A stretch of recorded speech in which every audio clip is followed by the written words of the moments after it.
6 years ago, someone asked me one simple question. Do you have a cigarette? And for the first time, I did not hesitate. Instead, I said this: no, I am not a smoker. This moment changed everything because your brain does not follow your behavior, it follows your identity. Hello, everyone. If you're new here, welcome to the channel. My name is George G. Gaku.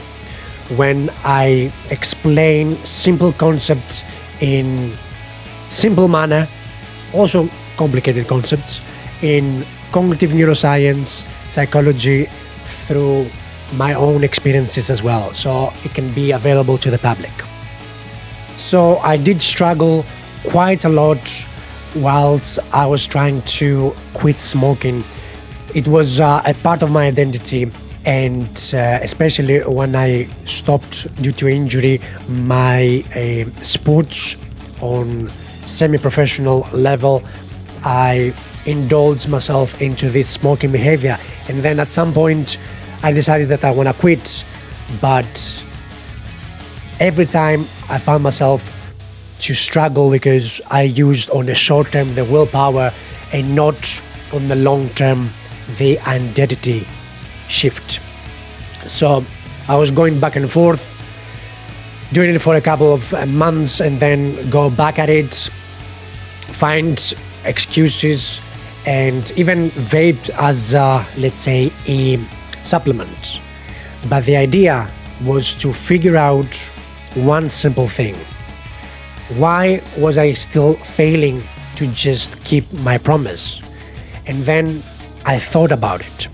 It was because I was thinking based on the identity of a smoker.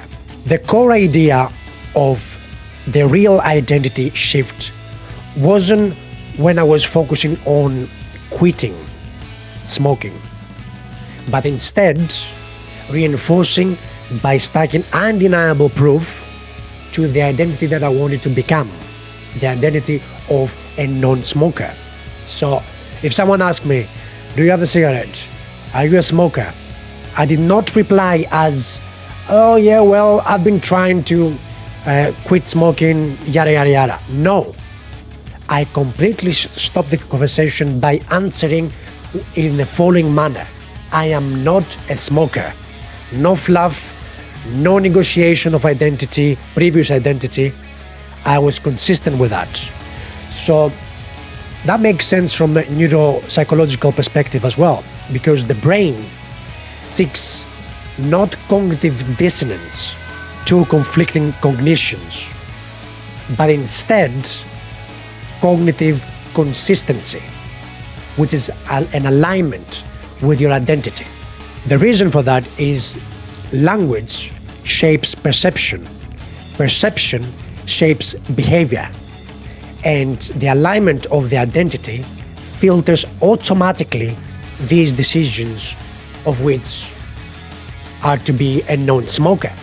So the more you reinforce this identity, the more stacking up undeniable proof of who you are, of who you try to become.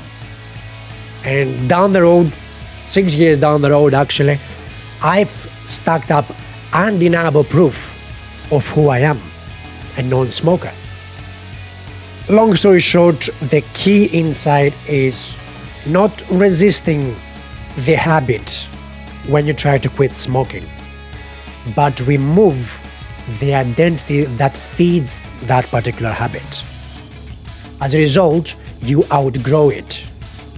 And what happens is, obviously, you go for the long term, because in the short term, you boost whatever you have with your willpower, but it won't last as much.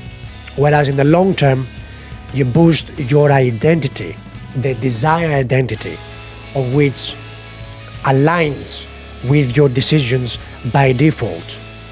But you have to believe in that. You have to use the language that aligns that. I am not a smoker. It is, by definition, a strong identity positioning on this particular, let's say, value. Even if it's the first day, you have to start from somewhere. So for me, during Corona, when the world stopped, I worked in logistics 40, 50 hours a week. And that was the time that I decided to make this change, the identity change. So when my environment was in a level of multiple triggers, people smoking and stuff like that, I immediately stopped this particular, let's say, trigger by in the short term avoiding this environment. But then as I was boosting up this particular identity shift, by being there and completely shut down the conversation on, do you smoke? Do you have a cigarette? Are you a smoker?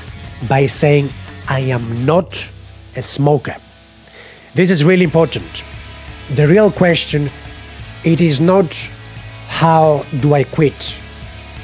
Instead, is who I decide to be. This is your way of changing this particular identity by becoming, not by trying to attack the habit itself.